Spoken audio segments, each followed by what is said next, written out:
Hey everyone, welcome to Blarney Castle and Gardens. And for this week's video, we actually put a question up on our Facebook page asking what people wanted us to talk about, and we got a lot of responses. So over the next few weeks we'll try and cover a few of those areas.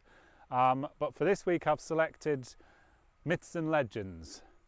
Now obviously everybody knows about the story of the castle and the stone, and we'll cover that in a bit more detail another week. But for this week I'm going to talk about some of the other myths and legends that go with the overall estate.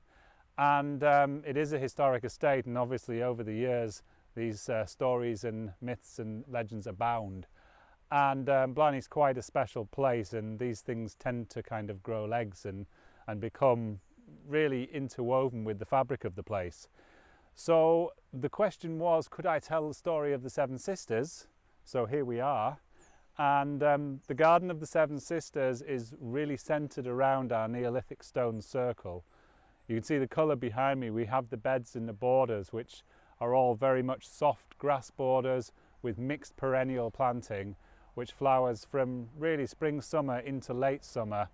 And then we get autumn structure and colour with the grasses themselves. But through the gardens we have the hard stone features. And the stone circle obviously is the main feature. If Paul wants to follow me in, I'm going to wander in and see if I can weave a story for you.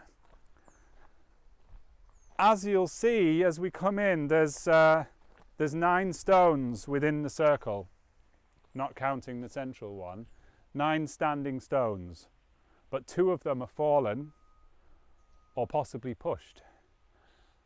And the story goes, going back to possibly the 12th century, there was the chief of the McCarthy clan at the time, the King of Munster if you like,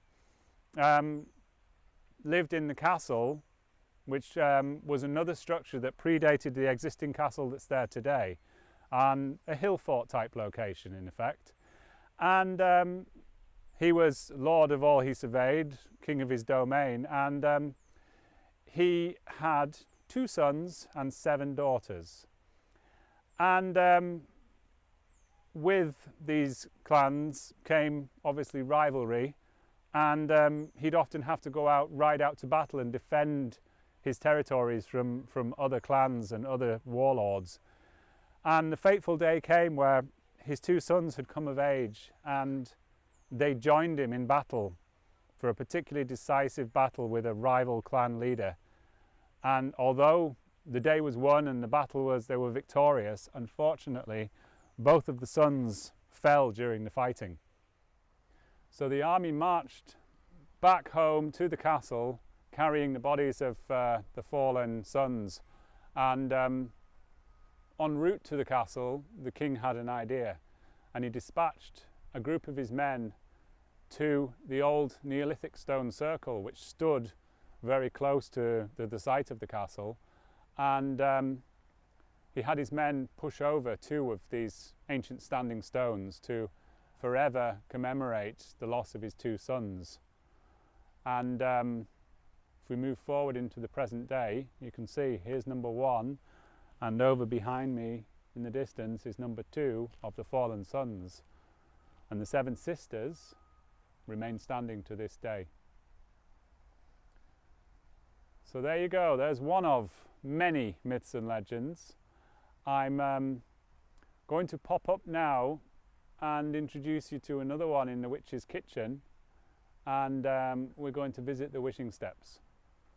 But before we do that, I'm just going to cut quickly to Olive, because she's going to introduce us to this week's plant of the week. So I'll see you in a minute.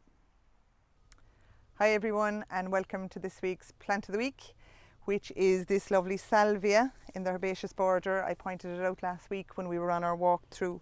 It's called Salvia Greggii Royal Bumble. I love the name, Royal Bumble, and because it's really attractive to pollinators, bumblebees, just adore it, so it brings a real buzz to the garden as well. The red is lovely and vibrant, starts flowering in about June and will flower right through until the frost in October, November. Full sun, good well drained soil, Gets to about 2 to 3 foot. You can see this here now in height. It's probably gone to about 3 foot here, and a similar spread. Can be a little bit tender if there was real severe frost in the winter, but this one has come through. This is its 3rd winter that has come through, and it grows very well from cuttings as well, so it's easy to propagate once you have it growing. So Salvia, Royal Bumble, for sale down in the turnstiles. All the best. So myth number 2, welcome to the Witch's Kitchen. Now the Witch's Kitchen is built into a natural limestone cave which is formed below one of our ancient yew trees. So it makes it quite a magical place even without the presence of the witch. But it's said that the witch that lived here is trapped within the walls of the kitchen by day and is released at night to roam the area and collect firewood. Now, it's one of these places that you can almost feel the magic. It really has a presence of its own.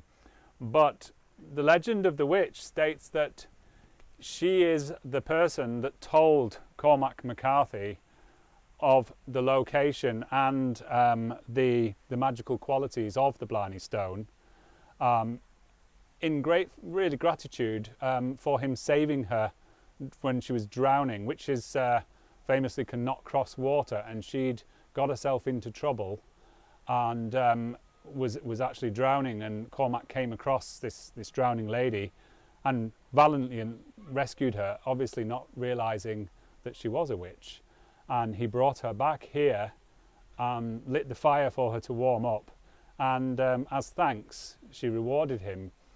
She noticed he had a bit of a stutter, and she said that if he found this particular stone he would be able to cure himself, and not only that but gain the gift of eloquence. And obviously that particular story has maintained and grown down the years, and it's said Cormac moved the stone for safekeeping to the top of the castle, where it's been ever since. But again, myths and legends abound, and really I think in a place like this you can almost feel it. But that said, this doesn't go alone. There's the Druid's Cave here, and the Witch's Stone, which we'll show you shortly, just briefly, and then another one I really would like to show you is the Wishing Steps. And I think we're going to finish today by going up or down the Wishing Steps, just to give you an idea what's involved. So we'll see you in a sec. So this one doesn't need introduction. Here is the Witch's Stone, and another myth is that this is actually where she's trapped by day and released by night. But recently, over the last few years, it's become customary to actually leave money or gifts on the top of the stone, and that's said to pay for her firewood. So, as I say, legends and myths tend to grow and develop with time, and I'm always excited to see what people come up with next around here. So we're going to pop over now because I really want to show you the Wishing Steps. So here I am at the entrance to our Wishing Steps, and it's said that if you can go down them and up them in reverse with your eyes closed, thinking of nothing but your wish, then the witch will grant it. So I suppose I'm here anyway, I better have a go. I'll see you in a sec.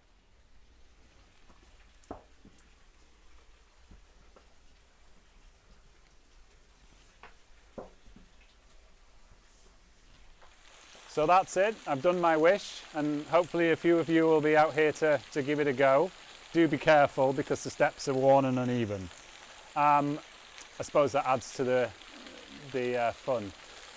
I'm going to hand over to Paul now. We're going to actually drag him from behind the camera for a change, because he's going to talk about a new initiative that we've got involved in the last few weeks and introduce you to something different. Hi everybody, my name is Paul O'Sullivan and I'm the marketing manager here at Blarney Castle and Gardens, and I'm here to tell you about an exciting new initiative that we are taking part in, and it's called Cork's Playful Culture Trail.